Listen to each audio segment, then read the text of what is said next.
Hello? Can you post that again? Okay, I will post it again.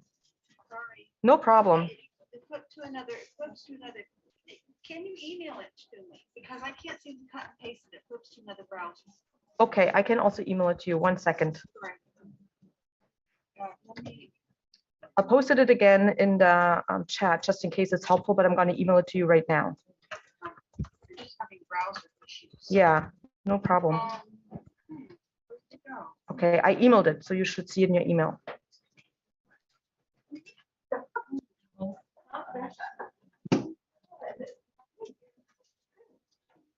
Yeah, okay. Does that work? See you over in the other Zoom. I believe so, yes. Okay. 3 in the morning. I don't know if I can. Okay. Oh, there she is. Yeah. Yeah, good. Yeah. So we're still waiting for Emma. Right. It's another person. Okay. Carolyn wasn't actually even doing this. Yeah, she is. She said she was. I'm here. Okay. She came. So Emma Jane is still coming online. Do you know if Carolyn, What's gonna be there? Emma Jane? No, I think it's, Okay. she's gonna be. Do you know if Carolyn Byerly, she wasn't feeling well. She's not coming online. Do you know? Carolyn. Byerly. Oh, that's who I, Yeah, right. I wasn't sure if Yes, she's joining right. online or No, she's no, no, not no. well. She's not well. Okay. She was. Then Emma, who else? So Emma, Daphne, Carolyn, and Gigi Okay. are. Only by- Emma Jane is missing on Zoom. Carolyn Okay. is here, Gigi's here, and Daphna's here. And then is Sahar here? I have not seen Sahar. I kept my eye on the lobby to see if I can help her, but then she emailed that she knows where it is and she will come. Okay, well, she's not So I here think yet, she's coming still. but because we're gonna do. Yeah. Dustin and First. Sahar first. Yes. Yeah. Okay. We can get started and I can, Is everyone here? we're waiting for one more online panelist from Okay. Australia And one more in person. and one more in person. So maybe Yeah. we'll wait another 5 minutes. Okay. Yeah, or a few minutes. Where I can get started with an intro. Yeah. We'll get started. Okay. Okay. Okay, Okay, sounds good. Yeah. all right. Welcome. I'm gonna take my mask off. Since I'm socially sufficiently distant, I hope you don't mind. But welcome to the Project Feminist Manifestos for Media and Communication. One more person coming online and one more person coming in person. So let me just give you some context for this project. We're bringing together many. This meeting is being recorded. Communication. Clearly, the manifesto has a long history in feminism with Nina Lloyd publishing the Feminist Manifesto in 1914. Yeah, and then it's recently in 2019. There was another book, Feminism for the 99%, a manifesto. So a long history of attempts to use feminist principles and feminist ideas and feminist passion to generate ideas that have practical impacts that would be blueprints for a more democratic, more equitable, more fair, more feminist world.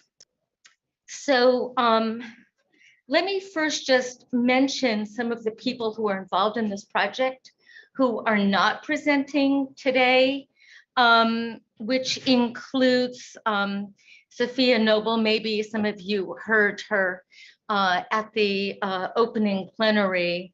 But she's part of this project on ending algorithms of racism. Summer Harlow will have a manifesto on better coverage of BIPOC, feminist, and gender-related protest movements. Erin Whiteside will have a manifesto on better sports coverage of Meredith Clark on the ethics of engaging with Black Twitter, Gina Marzullo Chen on imagining a better internet. And then Sheena and I are going to finally put together a manifesto that I've had in mind for, I don't know, I guess about 20 years on distinguishing terms referring to sex and biology, like male and female, from terminology and concepts related to gender, in which case we might use words like man and woman, but not confusing or conflating those two. So I think we have nearly everyone. Sahar's on her way. Sahar's on her way, but we'll start with Dustin Harp. We will have the first couple in person. And so Dustin is going to get us off to a great start. And then a number of people participating by Zoom. And we'll go from sort of east to west to give the West Coast US people a chance to wake up a little bit more. So Dustin Hart, please take it away. And I'm going to give everybody 5 minutes so that we have time for audience participation. I'm going to move this back to where it was so that.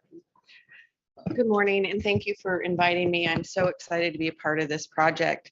I'm going to jump right in since 5 minutes is very short. So I am writing a chapter about women's sections in news or newspapers. And when I talk about newspapers, while I may be talking about the 1890s and things we held and crumpled up, newspapers today, I acknowledge they are online, and this changes a little bit about the conversation, but there's so much that remains the same. So the history of women's sections in newspapers, when I say women's sections, I literally mean a section of the newspaper where you have your foreign section, you have your sports section, you have your entertainment section. Women's sections started in the 1890s, and Hearst newspapers started them in the US. We're talking US, although they do have women's sections in other parts of the world. These sections were created during urbanization and industrialization, when people were moving from the farms and urban areas from the country areas to the urban areas, right? And so there was more businesses, including department stores. So newspapers advertisers wanted to reach women. Women didn't read newspapers a lot, or weren't thought to. So they created bring in women readers. So I've often said that newspapers in the US history started as constructing men as citizens, and then women as consumers. And that's the foundation of how women were brought into the news reading world in the US. So the reason this is important, and a distinction between women's magazines or any other kind of, there's other spaces for women, is that news is our fourth estate, right? It oversees the government. It is a watchdog. And so it is essential to have an equal press for society, for women, for equality. So the 1890s, when the entertainment sections, but what you will see is throughout, from the 1960s till now, newspapers are consistently, and news and even web news are consistently creating these women's sections, getting rid of them, creating them. The idea, I think, behind it is always, how can we get more women reading the news? Because more men read news than women. When you look at these, when you look at research, these sections, and so my dissertation long ago in the 1900s was about the women's section in the Chicago Tribune. and others across the country. So in like the 1990s. What you saw is that they've always been mostly fluff, the 4 F's, right? Food, fashion, furnishings, and family, which are what has guided women's magazines. But important stuff ended up there, including a pink ghetto of sorts for women in the industry that were kind of marginalized into these sections. And it also became a dumping ground for anything related to women. So like, the book editor, oh, this is a book about women, or this is an author, a female author, let's give it to the women's section, which meant that women became even more marginalized, right? If you had a women's section, because all of a sudden books about women and by women writers weren't in the book section. And what does that mean?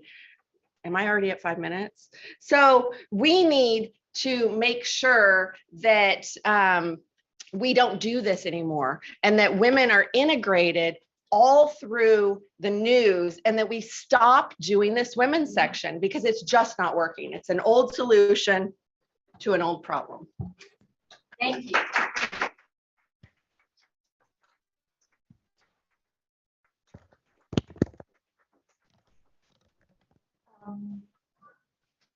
So we'll have Sahar comments when she comes. Daphne Lemish, Rutgers University, will present her manifesto. Okay. Well, so hello from New Jersey. Unmute yourself. I'm unmuted. Can you hear me? She's on mute. We can't hear the audio. Can you hear me? I'm unmuted. Figuring it out. Hello, you can unmute yourself and okay. I'm unmuted. We can hear on the Zoom. Online people can hear you, Daphne. But can we hear her? We cannot hear her. Yeah, She can hear us. probably turn the speaker on the computer. Yeah, and Shall I try again? Can you hear me now? Have a second. Yes. Go ahead, Daphne. I would say too that I want you all to think about how do you define women's news? What is women's news? And that's where I wanted to leave you.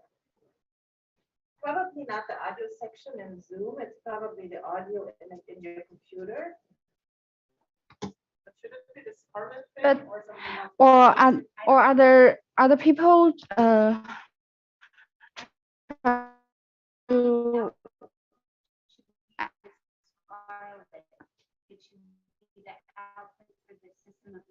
So when you go to the output, is there another output?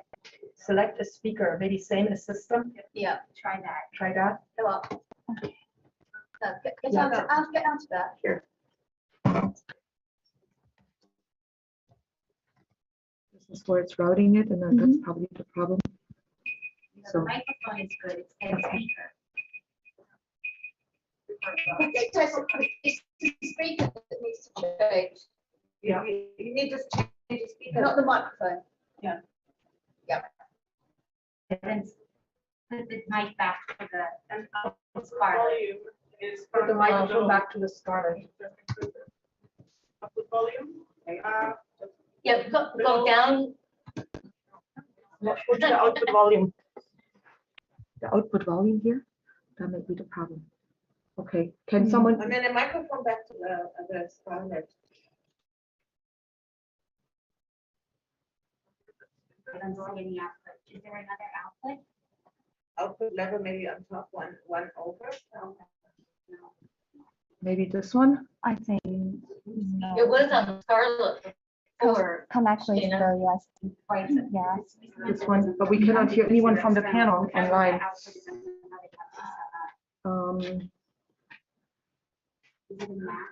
Output It level. is a Mac.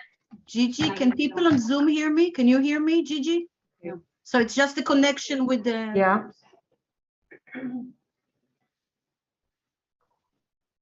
So these are the settings for the computer. So they can hear us, but They can hear us, we but we can cannot hear from them. her. Or other people aren't you online to speak? Or I think. Daphne's microphone's hot, see the green around her, so you know that. Yes, and which Yes.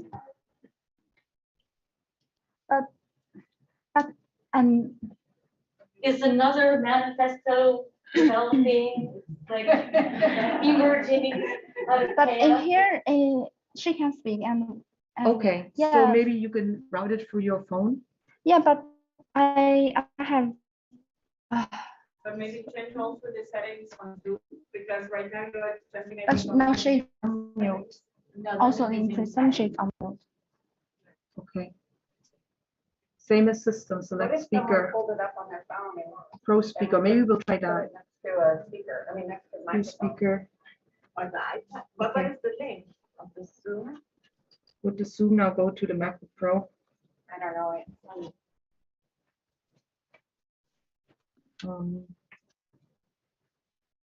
I don't know what the system is in the room. Yes, I think this is the best choice because Okay. in the session we use this. Would there be No, someone from the Mic. hotel or the tech who could come and? There, Mhm, under the yeah. mic settings, there, for mute settings, there was something for Mac. MacBook Pro, we tried that. Oh, you did try it? Yeah, and we can Can you still go not into the hear. output? And No, you it's cannot. possible to share people who in this room firstly, and I will Yeah, contact with my We already team did, member to yeah. resolve it. It's We- possible? we already did that. Okay. So we're Oh, yeah. we're waiting for one speaker to come. When she comes, she can speak in the room, but How can I pull it up and watch it if I was at home or something? Then I can pull it up and get it next to a speaker. That might work. It's what we had to do yesterday. So Okay. if you could, someone could email me I'll email you the link for the Zoom. for the Zoom. The Zoom, yeah. For the Zoom, Sure, that'll yeah. work. That'll work. Okay. This room has this problem every time. Mm, So every. Thank you, Ellie. And, Yeah. Yeah. So I, Do you see it, Dustin, the email? well, I'm not, I don't have, I'm gonna have to do it on my phone. But that's not. I'm not good at that. Yes, I do. Okay.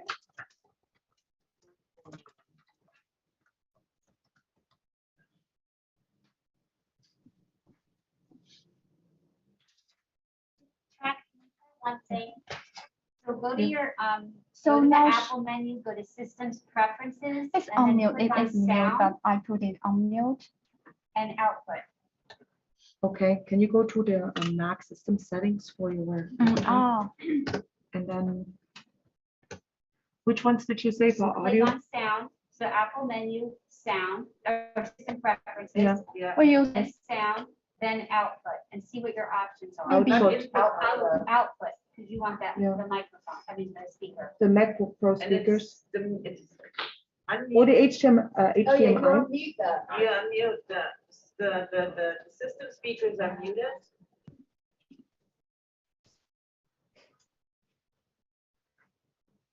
Or please MacBook say Pro. Go to something. the Mac Pro and Go to the MacBook Pro unmute them. and unmute. Unmute, there you go. Yeah. Daphne?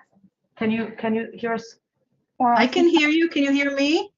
It's coming out of this. So we can just put the microphone to it. Can you hear me? Yes. Woo, we got it. Okay. So we need a manifesto for a technology that is more friendly user, right? User friendly. Okay, so hello from New Jersey, early in the morning. And I'm so happy that I finally can be heard. My manifesto is about gender equity in children's media. So what is the problem? That despite all the advocacy and social change, there is still gender inequity in a lot of children's media content circulating the world. So for example, numerically, still 2 boys for 1 girl. Characteristics and roles still very binary, stereotypical. Boys mostly appear as active, rational leaders, etc. All very familiar to all of us, while girls are more often passive, being led, emotional. The narrative still very traditional. Boys more focused on adventures, conflict, technology, while girls more focused on relationships, caring for others, beautification, again, very familiar. So why does it matter? Of course, because children's media are powerful socializing agent for identity constructions, aspirations for self and others, role models, etc., with plenty of literature and research to suggest that this is the case.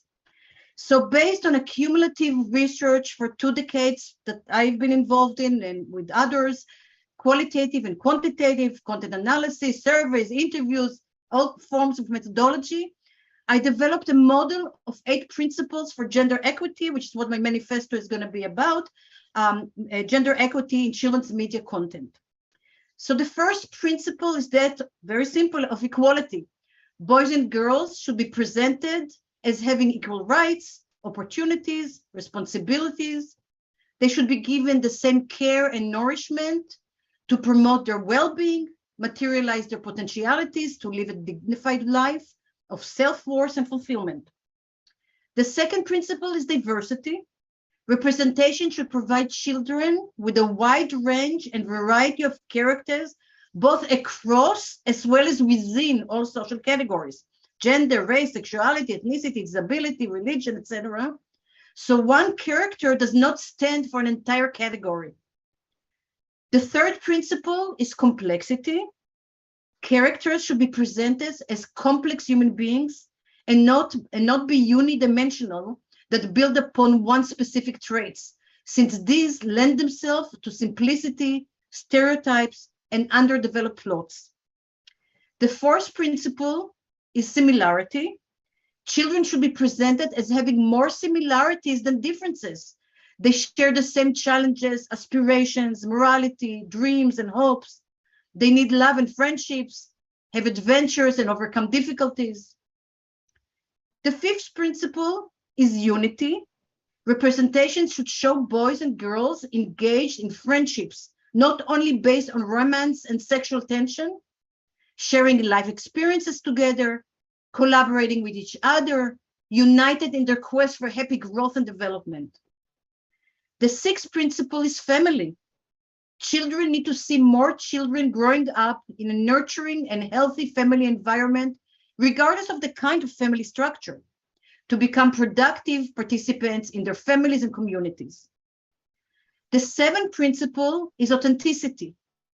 Programs need to present social world that seems true to life and can foster identification and attachment, yet introduce change in small steps towards a bigger dream.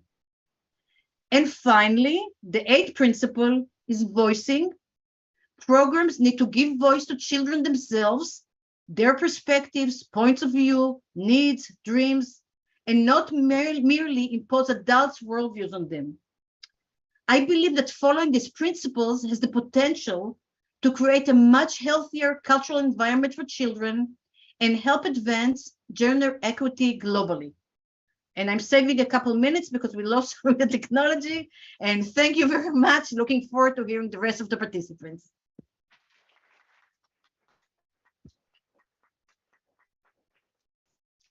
Thank you, Daphne. That was great. And now we're going to hear from Carolyn Kitsch with her manifesto. Carolyn, take it away. Okay, are you hearing me? Yes. Everyone is?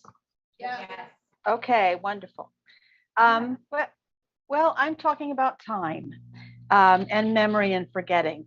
My goal is to consider how women are historically forgotten through certain kinds of media narratives that seem to celebrate them. Some of those narratives focus on particular women achievers. Other narratives focus on women as a social force, as a trend. You're familiar with these stories. The story is that women have arrived. Women are now a force to be reckoned with. And I'm talking mainly about news, but not only news. That story has existed for more than a century. It was told widely across news and popular culture in the 1910s, 100 years ago. It has resurfaced repeatedly, most prominently during the 1970s, the 1990s, and the 2010s. And every single time, this story is presented as a surprise, as something very new. Its most recent reiteration does in fact seem new and surprising. It seems to have been caused by recent events, including the Women's March, the Time's Up movement, the Me Too movement, the pink wave of women elected to political office, the activism of certain very prominent women in Hollywood and in sports. And around all of this, the rise of a media marketing culture featuring barrier breakers. And there are so many of them. It's as if a gate has swung open and women have surged forward. But there's the clue. That's what sounds familiar, right? The surge. So here's the wave metaphor, which, as many scholars have noted, involves not only an arrival, but also a departure. The narrative ebb and flow of women's importance is an outcome of news values, values of novelty, conflict, and hyperbole, which also are the values of the entertainment culture that amplifies those news stories and then turns its attention elsewhere. The celebratory narrative is constructed in ways that ensure its eventual disappearance, exceptionalizing rather than normalizing women's presence in public life. At the same time, ironically, a focus on prominent women achievers can obscure the actual absence of women across many fields, including media industries, such as journalism, film, and advertising, in which overall women's employment has remained flat and pay gaps have persisted for decades. Then there's the matter of the trend stories about women as social forces, women as voters or workers or protesters who have arrived as change agents and in great quantities. That seems like a more explanatory story and a more positive story. Yet such women are newsworthy, they trend, because their goals and beliefs apparently diverge from those of the women before them, often the women right before them, because this kind of story comes up once a decade. So logically, this implies one of two things. Excuse me. Either the currently newsworthy women are different people than the women of the previous decade, or women just keep changing their minds. My point is that such reporting, ostensibly explanatory, is more a matter of novelty and actually diminishes our understanding of the continuity of social history and social issues. Even famous women are remembered in limited ways. They are most likely to survive in public memory if they are remembered for doing only one kind of thing, even if they did multiple kinds of things. And if that one thing fits into an existing broader narrative, usually a depoliticized memory story about personal courage and national values. And probably the best examples of this are Harriet Tubman and Rosa Parks. Prominent women get remediated when they die in tributes that explain them in terms of what they stood for. That was true of both Aretha Franklin and Ruth Bader Ginsburg. Women who in their own lifetimes were celebrated as exceptional are later remembered in terms of something other than themselves, detaching them from their own biographies. Because of that symbolic function, though, previously forgotten women can reappear as discoveries, whose stories help media and other institutions to address later problems. Right now, a generation of school children are learning about Ida B. Wells and maybe about Shirley Chisholm. These are just some of my thoughts on how women are mediated into public knowledge about the past and then remediated out of it and then eventually back in new ways.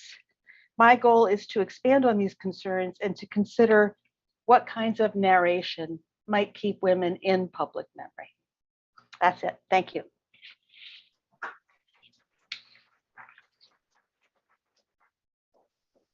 Thank you so much, Carolyn. I'm going to cite you like tomorrow. All right, so moving farther west, Gigi Durham, I hope you're feeling a little bit better. And thank you so much for getting up so early and joining us. So Gigi Durham from University of Iowa. Yeah, hi. Can everyone hear me? Audio's okay? Okay, good. Okay. Yeah, so my manifesto is about vulnerability. It seems to me that feminist activists and theorists have always been keenly aware of the way woman as an identity and a lived experience is predicated on vulnerability. For example, as early as 1792, in A Vindication of the Rights of Women, Mary Wollstonecraft noted that women were defined in terms of, quote, epithets of weakness that rendered them, quote, objects of contempt. She argued passionately that these constructions were flat wrong. Women deserved to be treated as intellectual and moral equals to men and given access to the same education, for otherwise they could easily find themselves destitute and outcast. The vulnerability of women's lives was apparent and problematic. In the early 20th century, Margaret Sanger described the ways in which STIs and unplanned pregnancies rendered women vulnerable to disease, pain, poverty, and death. She advocated for reproductive rights and birth control as ways to protect women from these ills. Suffragists argued for the vote as a counter to women's economic and social vulnerability. Susan B. Anthony spoke of wife murders and paramour shootings, of abortions and infanticides as evil stemming from women's inequality in society, a solution to which was enfranchisement. Ida B. Wells confronted and condemned the vulnerability of Black men and hence Black communities to lynching, and this was a pivotal point in her anti-racist advocacy. The Muskogee legal scholar Sarah Deer has pointed out the colonial imperilment of Indigenous women, peoples, and cultures. The Indian feminist environmentalist Vandana Shiva understands ecological vulnerability as a feminist issue, seeing environmental activism as a survival strategy. And we're all aware of how Kimberly Crenshaw's iconic Mapping the Margins essay focuses on the specific vulnerability of the Black female body in intimate partner violence, giving us the concept of intersectionality as a lens for redressing the illusion of race, class, and gender as interlocking structures of social and interpersonal violence.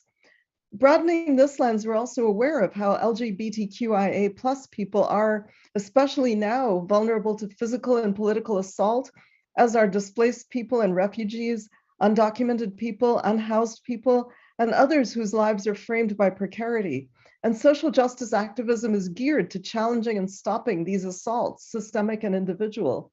So I could go on in this vein, but I hope these examples provide some persuasive evidence of the importance of vulnerability in feminist activism and analysis. Even as I say this, though I'm aware of the criticisms I will surely draw as I seek to reconceptualize vulnerability as a catalyst, driver, and paradoxically a strength in advancing gender and social justice. The concept is gaining some attention in popular circles. I think many of us are aware of Brene Brown's work on vulnerability as central to human connection and a more fulfilling life. But in scholarship too, vulnerability is emerging as a concept that has heuristic value for social research. Yet at the same time, vulnerability carries a stigma in feminist scholarship. After all, we've jettisoned the term victim for survivor because we want to focus on resilience and recovery, which is understandable and forward-looking. And I think some of us can recall Naomi Wolf's so-called victim feminism in the 1990s, which she contrasted with power feminism. In Wolf's 1993 book, Fire with Fire, she equated victimization with powerlessness, rejecting the notion of using the evil done to women as a way to petition for their rights. She claimed if we did this, it would lead to a, quote, victim mentality. Thankfully, since then, many feminists called her on this and reminded her and everyone of the need to keep in view the systemic and structural dynamics that are the source of injustice, inequity, and violence based on identity. So rather than engendering a pathetic victim mentality, it's my argument that a rigorous, careful, and deep analysis of vulnerability, the conditions that create it, the micro and macro level practices and processes it engenders, the intersectional vectors that define it, the social harms that stem from it, as well as the benefits of working against it, are the central mechanism for effective and transformative feminist work today. I don't want my discussion to be a lit review here, so I'll only say briefly that I'm influenced in this line of thinking by Judith Butler's recent work on vulnerability as resistance, by my dear colleague Christopher Rashim McMillan's work on the vulnerability of Black bodies in the sit-ins and protests of the 1960s civil rights movement as central to that social justice movement, and new work by global scholars on bodily vulnerability. So centrally, my manifesto has three key themes. One, I refute the conventional opposition of vulnerability and power that posits them as either or bad, good, and instead see vulnerability as an analytic of power. That is, to think about who is vulnerable and why is tied up with who has power and why, and how that power is exercised to either exacerbate or address vulnerability. 2, vulnerability is vital to feminist politics and activism, as we must recognize the systemic nature of vulnerability and resilience, a related concept. Rather than seeing vulnerability as an individual failing that must be overcome at the individual level through individual resilience, the causes of vulnerability are largely not individual, but structural, a function of histories of oppression and discrimination, of resource deprivation, and of an ongoing political resistance to changing these structures, or even allowing an acknowledgement of them, which is what the crusade against critical race theory is all about. That, in particular, is a refusal to acknowledge vulnerabilities based on the history of racism and counter them. 3, vulnerability is deeply connected with feminist philosophy, particularly the ethics of care. In caring about vulnerability, we're moved to understand the factors involved in creating conditions of vulnerability. We see vulnerability as a human condition that must not be abused or exploited. And we work to make people less vulnerable to harm through societal level changes, which is what social justice work is all about. But this also involves important questions about who shoulders the burden of caring, who's trying to do this social justice work, why is it so hard to do, and why does it meet with such opposition from those who have traditionally held power? A manifesto challenges the status quo, but it also poses questions that we must answer in order to achieve our goals as feminist scholars and activists, which is why I end with these interrogations and provocations. Thank you.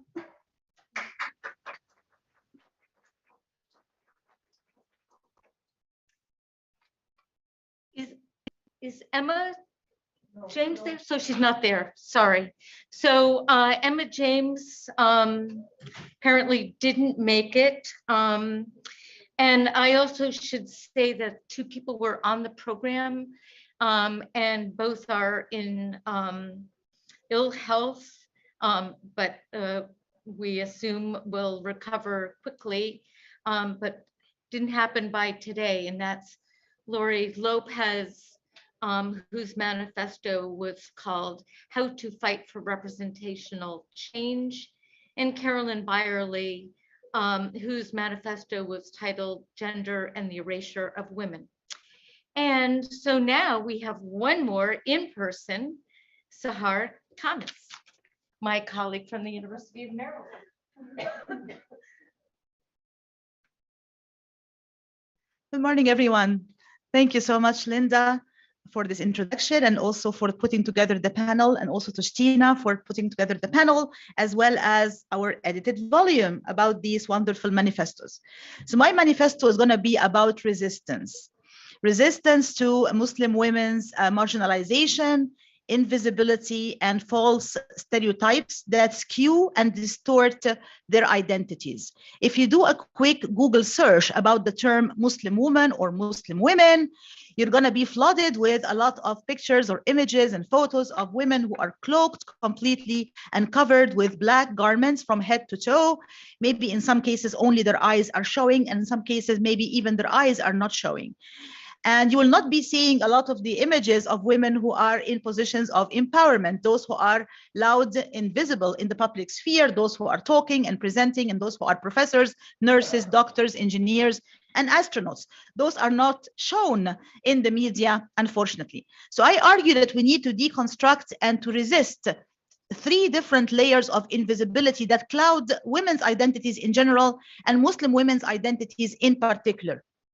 At the socioeconomic level, a lot of women's labor and roles and contributions go unnoticed because in many cases their contributions are in the informal sector.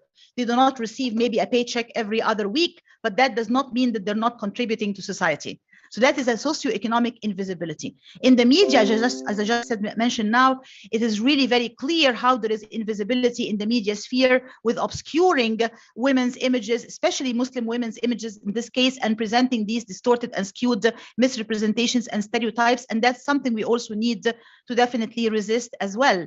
And then the third level of invisibility is in academia, when women's voices and narratives and stories are not oftentimes told, which is why these manifestos are so important for us to hear, right? And to amplify women's voices from so many different walks of life and from many different ideological perspectives.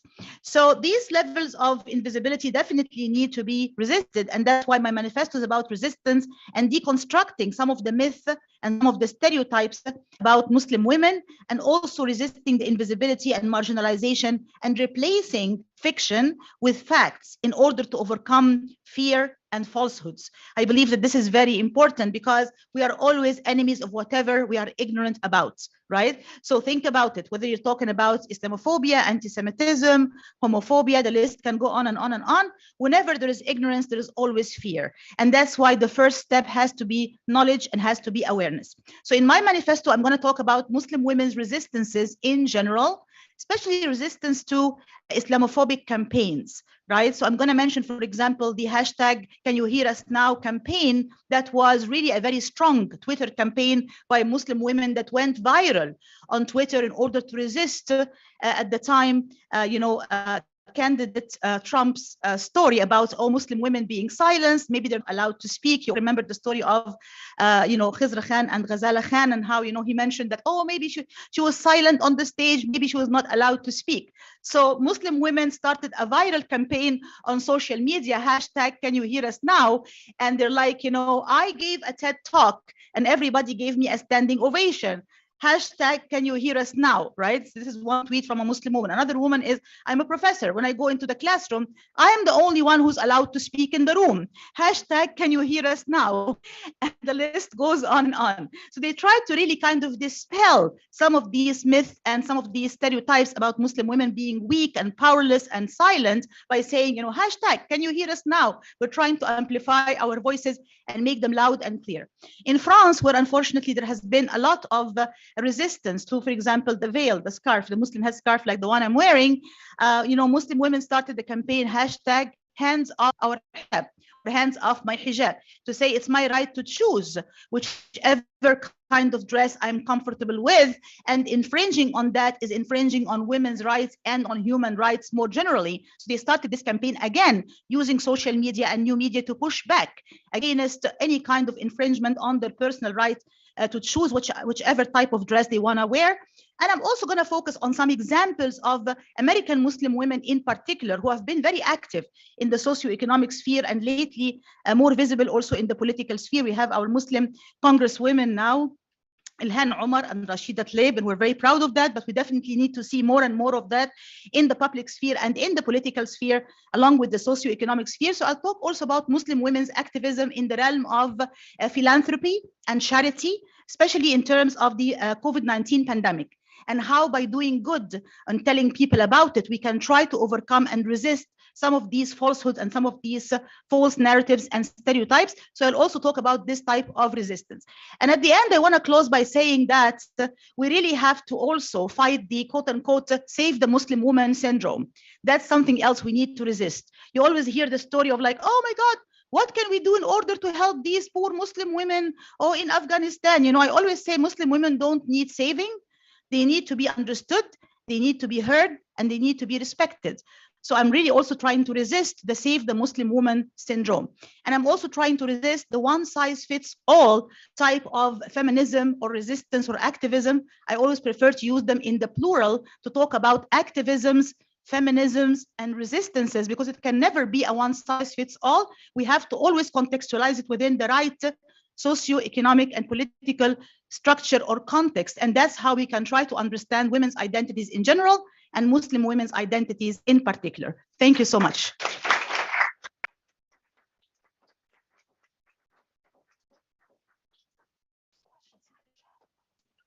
Okay, thank you. So Sheena's gonna monitor the hands raised from the virtual audience. And I'm happy to look this way and see if there are any comments, questions proposed. Lindsay, are you? Yeah. Go ahead. Yeah, well, first of all, thank you so much for this panel and this project. I just am so excited for when I can get my hands on this and read all of these amazing manifestos. And I guess one question I had for all of you, I am aware as much as I guess anyone here of the fact that this category of woman is of course intersectional, as I think you've all been talking about. And also is an identity that those who live the experience of identifying with, experience an important kind of marginalization, which is part of what these manifestos are about. And I just want to acknowledge that. I'm also wondering, though, if there is space in this project and in these manifestos for the fluidity of gender, and also for trans women, for people who identify as non-binary, or is that actually sort of being seen as something that's a little bit separate from what this project is trying to do? I'm just curious to know. Well, that actually, I don't know if you're just trying to help me out, Lindsay, but that gives me a chance to defend the manifesto that Stina and I are preparing, because one of our claims about the problem of referring to people or journalists as male journalists or female journalists is that it leaves out non-binary people. It leaves out trans, potentially, journalists. So it seems to me that if we discard those terms like male and female as an adjective, unless we really are talking about biology or we really are talking about sex, usually we don't care what is in someone's underwear. We don't know, and it's not relevant. And so it seems to me that sort of eliminating those terms, again, unless we really are intentionally talking about that, would give us an opportunity to be more inclusive, as well as specific when we might be talking about transgendered or non-binary gendered people. Yeah, so I think that's one of the aspects that I was also going to bring up in, if you have a women's section, that is reinforcing binaries, right, in our news system and our culture. And so, yes, the newest problem to creating women's sections in news is, what about, we are now starting to talk about non-binary finally, right? So how does that fit into this old structure of how we create silos in our journalism system? So yes, that's absolutely something that will be addressed in my chapter. And Gigi, you wanted to say something? Yeah, I'm going to jump in here too. Because in thinking about vulnerability, I was sort of tracing the trajectory of early feminist writing, which, is sort of predicated on a binary where woman is the identity in question, to the way we're thinking intersectionally now in a much broader way about what constitutes these different identity categories. And so yes, absolutely including trans and non-binary people as, and importantly, I think specifically vulnerable to, there's so much transphobia right now, even in my own home state, where they just passed a law outlawing trans girls from participating in women's sports. So, so that arc is something I'll definitely be looking at in my manifesto. Thanks for the question. Karen? Could you go up to the microphone, Karen, and pose a question to the microphone so our online community can hear us? Thank you so much. The choice of hybrid. Yes. Okay, hi, I'm Karen Ross from Newcastle University. Traditionally, we introduce ourselves so everyone does actually know who we are. I suppose I've got a slightly different point of view in terms of the sex and gender. And I think just to return to your point, Dustin, about do we really need to have these women-only spaces because the contested nature of the term women or woman. If I just think about something like Women's Hour, BBC Radio 4's flagship programme, I think what they deal with, the kind of topics they deal with every day, are of interest to people generally, not just to women. But I would be really reluctant at this moment to just say, right, let's get rid of women's sections, let's get rid of all media which actually has the word woman or women in it. I think there might be a transitional process or transitional period while we figure out who we are, what we stand for. So I suppose I'm just saying, I think there is room for, you know, women's book prizes, women's prizes for poetry. I think there is room for that. How we define women, I think, you know, as we said, there is a kind of intersectional element, and we are in a transitional period. But yeah, I just want to say, I don't think we should be abandoning anything that has woman only in its title. I think that's not helpful at this point. Thanks. Thank you for that. And so I agree with you. I would never want anything women as, you know, in it. But my research has found that if you have something called women's health, there's a couple problems. Well, there's a few problems with that. It's how do you define that? Because if you continue to define abortion as a women's health issue, then what you have is it becomes a marginalized issue. And in the research, I've also found that men will not read women's sections, or, you know, so perhaps with the BBC, if there's a women's health program, men are less likely to tune into that.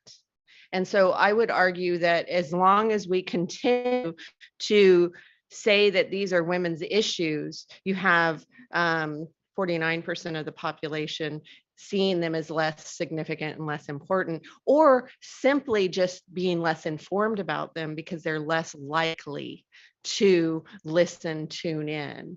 I do understand, though, that this is super fraught, right? With like, it's very complicated. But I would argue that those same issues that are put in a women's section or in a women's health conversation, by simply not marginalize them as these are women's only, it's a women's only space in our news, that perhaps we would have more people listening, more people paying attention to those issues. Yeah. Just very briefly, I just wanted to say we need to strike a balance between drawing attention to women's issues in particular, because when you say a Department of Women's Studies or International Women's, you know, Day or International Women's Month, it's because there has been some kind of historical marginalization and invisibility for women's issues, right? That's why we don't have a Department of Men's Studies, right? Or an International Men's Month or Day, right? Because there has been more representation of, you know, men's identities historically, in terms of writing history, in terms of, you know, a lot of visibility in the media and in academia and everything else. So that's why we need to draw attention to women's issues to fight or to resist these types of underrepresentation or marginalization and invisibility. And at the same time, we do need to strike a balance where we're becoming more inclusive. And maybe one good example is in our own university, University of Maryland, we actually have this change of name from the Department of Women's Studies to the Department of Women, Gender, and Sexuality Studies. Right? So maybe that speaks to this particular point, that when we have this kind of inclusive umbrella, you know, women, and also talking about gender issues and sexuality, you have this broader kind of umbrella that can be more inclusive and encompassing of more identities. Thank you. Daphne? Yeah, I just wanted to jump in as well, because my manifesto on children's media is a really important space where the issue of binarism is discussed all the time, because it's one of the strongest reinforcers of binarism. There's a whole, you know, programs are designed for girls and for boys, both in terms of content, but also in terms of the formal features, the colors, the camera work, the narratives, everything is around creating two separate cultural worlds. And in children's media, most of the countries around the world would not even touch anything that has to do with transgender or fluidity or non-binarism in gender definitions. And when they do, they get such strong backlash from the audience that they don't dare do that. I mean, the only place in the world where that is done more regularly is in the Nordic countries. So the point I'm trying to say is that one of the strong themes of my manifesto is to break down that emphasis on difference between children rather than on similarities and humanity, etc. So thank you for raising that issue because it's really an important one. Any other comments from the wise people out there? Or any comments we have maybe from the hub, the ICA hub is participating in this. Yes. Raise your hand. I think. Oh, Carolyn? Carolyn, Yes. go for it. Yes. You know, it occurs to me that this is about money.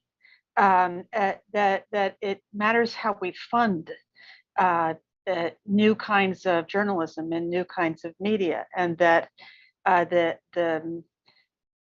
potential value of spaces to highlight women's issues and journalism done by women needs to be in the nonprofit sector. That a lot of the shaping of women's media has, as Dustin noted, the women's pages in the 1890s were created because there was a perception that there was a commercial market for it. So I just wanted to add that we should keep funding structures in mind in both criticizing what already exists and thinking about what's possible.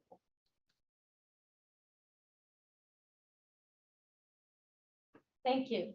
It's just a technical question.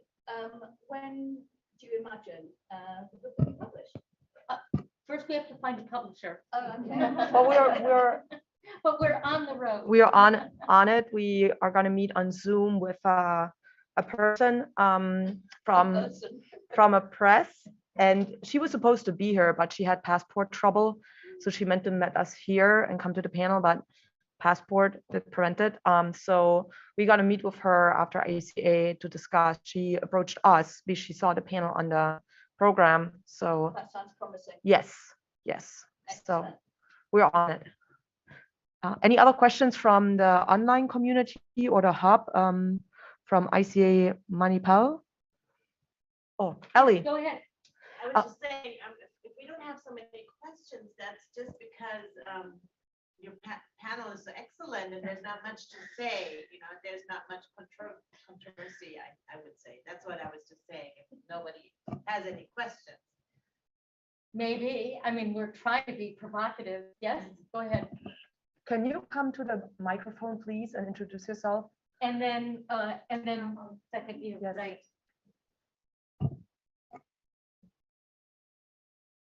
Sorry, I don't want to follow up with a controversial question after your comments.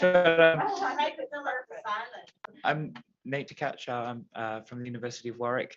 I had a question for Daphne. So I have a number of young children, and I see everything you're talking about, and it's difficult both for boys and girls and non-gendered children, non-binary children.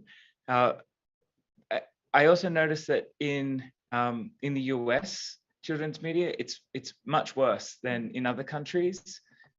It's very rare that I see a program from the US that doesn't have some kind of a weird love interest or a really awkward moment of like expressive sexuality in children that I find super weird, but it's not in all other countries. And I wondered, since you have this manifesto, like what do you want to do with it? Because it's like really important to, if you have something like that, maybe policy, maybe like, I don't know. I just wanted to ask you what your plans are, because I think it's a really obvious in a good way set of things to follow through with. And I just wondered, where you want to take it other than in the book. Well, thank you so much for the question. So first of all, I've been personally, if you're asking me what I'm doing about it, I've been for 20 years involved with organizations, all kinds of nonprofit organizations that actually work to change that scenario. But I do want to, but the issue is not what I'm doing. I want to clarify one important point. there's lots of innovative and very strong supportive of gender equity programming that's being produced in the United States and other places. The question is not what is being produced, but what is being distributed.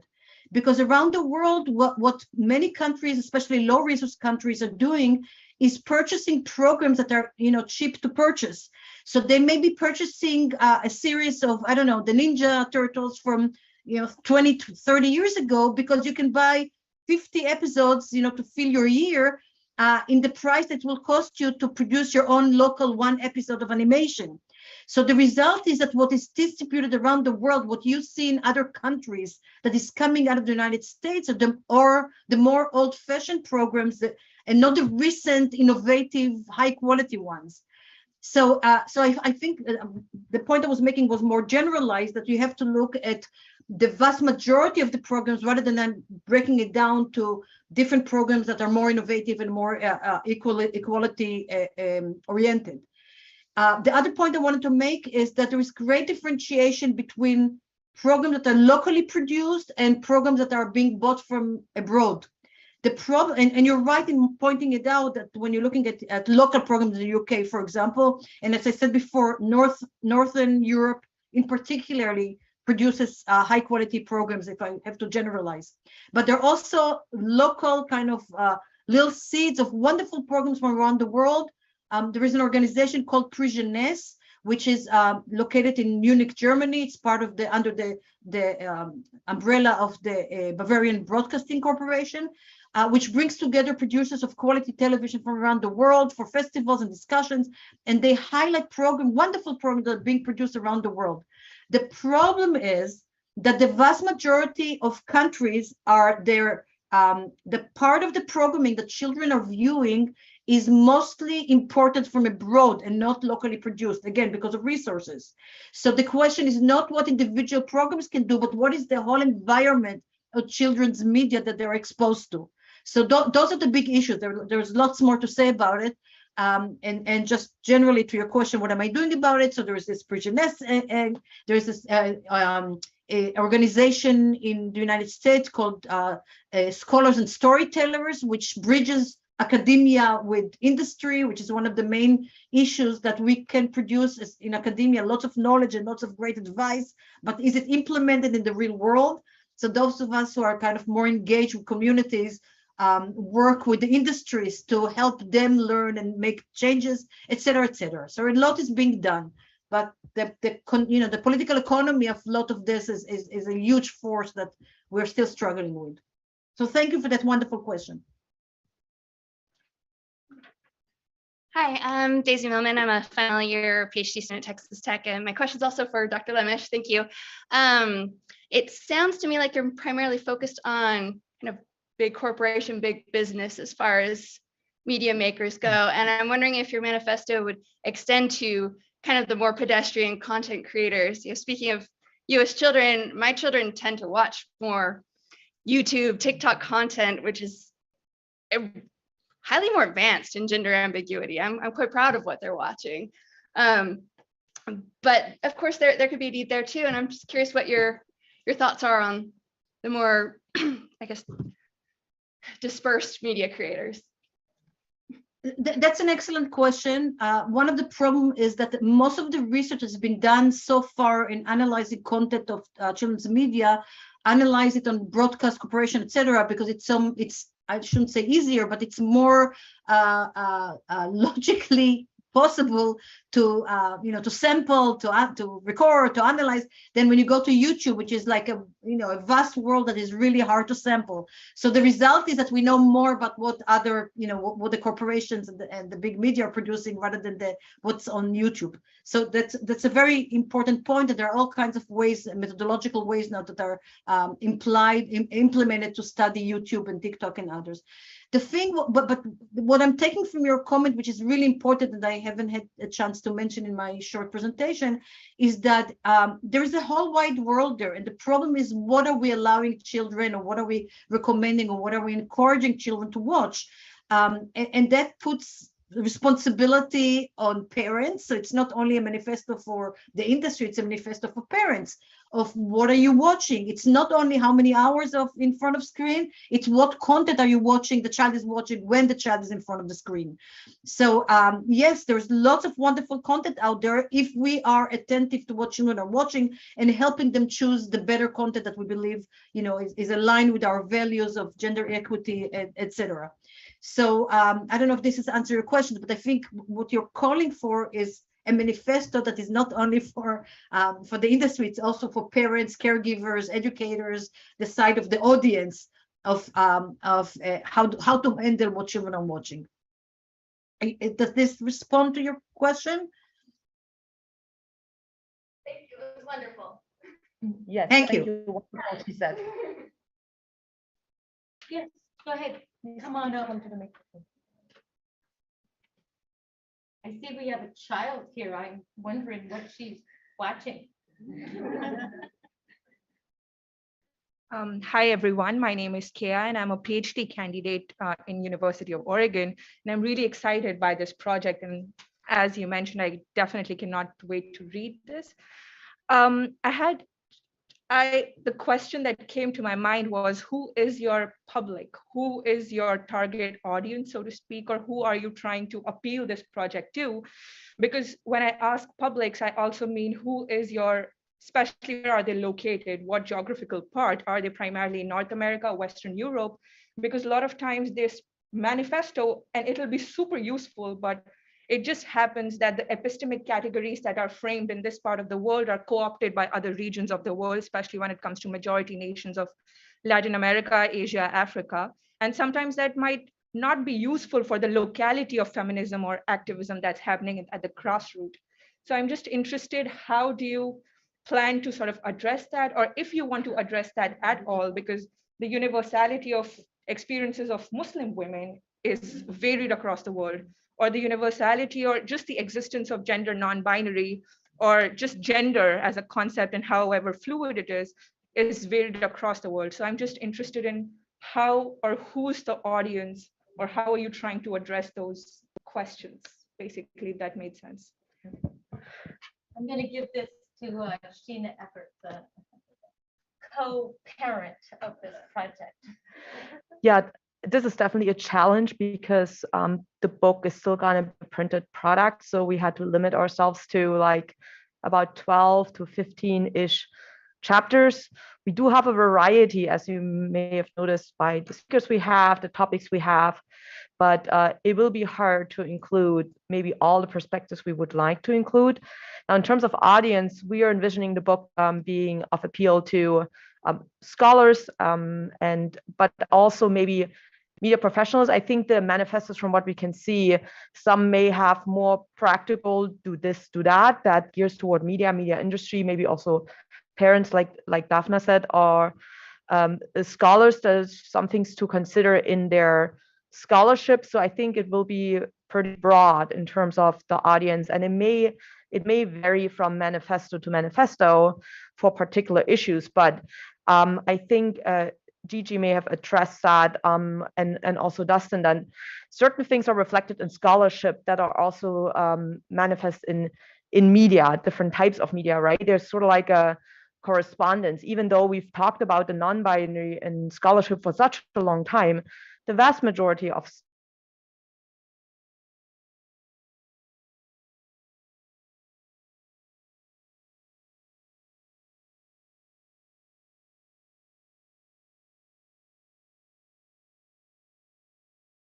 we as editors, Linda and I, can also give feedback to when you send in all your manuscript to say, hey, do you want to maybe say something more practical toward this or this audience? So this is probably also a good prompt for all our manifesto contributors to think about the audiences you want to address, but it will be pretty broad. And yes, it will have gaps that just because of the nature of it being a printed product, we will not be able to fit everything in we would like to. Can just add very quickly, since you mentioned Muslim women, just very quickly adding to what Stina just mentioned now, I think it's important to have a multi-layered project, right? So we have the general scope right? You have a more regional scope and even in some cases a local scope, right? So when I was talking, I said, like there are some issues related to women in general, and there are some issues related to Muslim women in general, and then there are some issues related to American Muslim women, right? So I think it's important to have this general scope, like, yeah, there are issues related to women, like when you talk about, unequal payment, or invisible socioeconomic labor. Believe it or not, these are issues we're still struggling with and grappling with up till this moment in the year 2022, right? But then there are issues related to Muslim women generally all over the globe, right?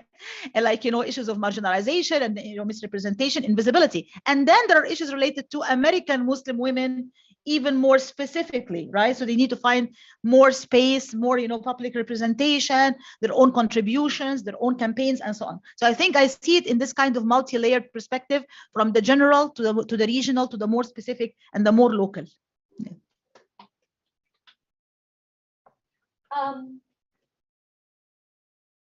Another manifesto that someone thinks we should be we have adding? No? Oh, we have a comment from the online community. okay, and then Gina. Yeah. There's a question, and the comment starts with, on the visible and invisible with regard to women, I had a question. What about multiple identities that does not necessarily fit into a universe or prescriptive codes of empowerment or freedom? So multiple identities that do not necessarily fit into universal or prescriptive codes of empowerment or freedom. Would anyone like to address that?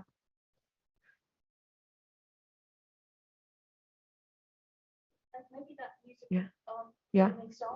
Yeah, perhaps you can give an example for what you mean. I wonder if that, does that go toward intersectionality if you talk about multiple dimensions? So maybe you can clarify a little bit what you mean. You can also raise your hand and unmute yourself and just ask the question. We can hear you in the room. That would be great. That would be best, perhaps.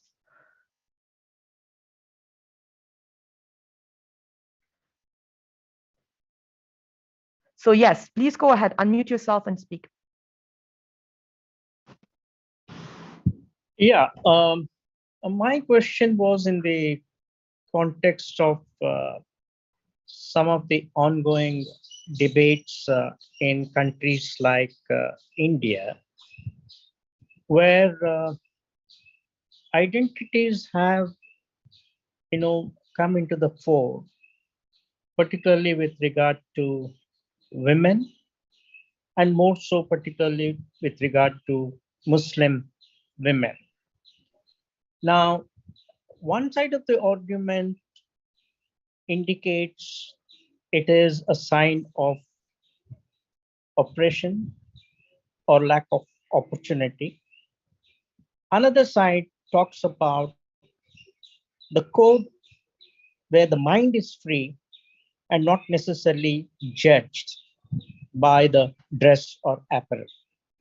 These are certain cultural debates that are going on, and the question was posed in a generic way just to avoid identification of any particular community or an issue. Thank you very much.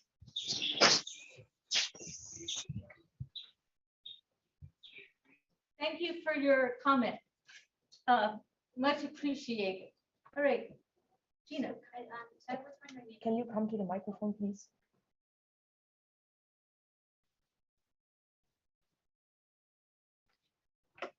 Hi, Gina Marcello, St. Elizabeth University in the United States, a little small Catholic school in New Jersey. I was wondering if you were considering looking at the mythology, the narrative, the overarching, what does it mean to be a woman, and how has that evolved over time? Is there space for something like that in the manifesto? I'm thinking of like Joseph Campbell's work, where he has the hero's journey and what that looks like. Do we have a hero's journey? And what does it look like in contemporary society? What does it mean to be a woman? And maybe that definition can be much broader than we might have been discussing. So have you considered anything like that? Does that make sense? Does it, am I? Yes? Are you saying you would like to write a manifesto on that for the book? I would. Maybe be in touch. we do not have a manifesto on that very broad arc you're describing from the current collection, but Linda and I can discuss perhaps. But yeah, thank you for bringing that up. I really like the idea how just the heroes arc and maybe, I would yeah. like something that maybe could be discussed with undergraduate students, Mhm. really thinking about what this looks like in contemporary society. I don't know if Yeah. there is anything. I know we have it for men, Yeah. right? And even when I teach hero story and I talk about storytelling in class, I Mhm. am using that work. I would like to use something more contemporary. Yeah, I think this is also a good reminder that manifestos, there was a manifesto panel yesterday also talking about how they should be very accessible, that the language is different than a scholarly language, and that it's a good exercise for those of us who write a lot of scholarly work to also make it very accessible, also for teaching, for all different types of scholars, undergraduates or scholars too, in a way, right? They're learning, they're trying to figure out the world. So this is a good reminder that we'll probably pass on feedback maybe also to our contributors to make it very accessible in terms of language. Yeah, for teaching. Are we done at? We're done at 12:15. So we have 2 more minutes if people have another comment or question. A comment if nobody else has. Go ahead, and then I just have like 30 seconds to Okay. tie things together. So I'm going to go back to Karen's comment because I will tell you, and I've presented the manifesto, but now I'm going to go a little inward and talk about writing a manifesto, because I feel in understanding what a manifesto is, I kind of feel they're a little bit black and white. Right? You have to really get out there and say, this is what I think. And this is, and I was invited to write this manifesto on this particular topic because I have done research on it and I may be considered an expert in the area. But it's interesting because I've been talking over with my feminist best friend about this manifesto and how to write it. And I have struggled because I don't see it as a black and white issue, and I can see the importance of a room of her own, right? That we all have that. And so I appreciate your comment, and I appreciate, I mean, because I am struggling with how to be nuanced in this. And how do you be nuanced in a manifesto? So, just in terms of thinking about that, I just said I would throw that out in terms of us thinking as scholars and how we do our work. Great. Thank you, Dustin. Yeah. A lovely comment. And Lindsay heard me trying to talk about an aspirationalist approach to feminist theorizing and feminist ethics just yesterday. And I was saying, well, we need to be passionate and tentative. We want to be provocative and humble. Again, Daphne was talking about complexity and nuance, and so have you. And that is a difficult challenge when we're trying to be making for change. And change often gets driven by very clear demands, and that is the basic principle of a manifesto. But I will say this, yesterday I went to a great session that dealt with concepts regarding privacy, but using terms like digital apathy, digital resignation, digital pessimism. And what I find so inspiring in the feminist project is that we don't give up. We keep moving forward, and we don't yield to pessimism and cynicism. We just keep on moving. So thank you very much, and thank you for your attention, and we'll keep on moving. And thank you all for getting up at 3 in the morning. You're real heroines. So great to see you all. Thank you so much. Thank you. Thank you all. Thank you. Bye-bye. Thank you, everyone. also in the online community and in the ICA Hub. Thank you so much, Great. Tina and Linda, and great seeing everyone. Yes, it was. Bye-bye. Bye.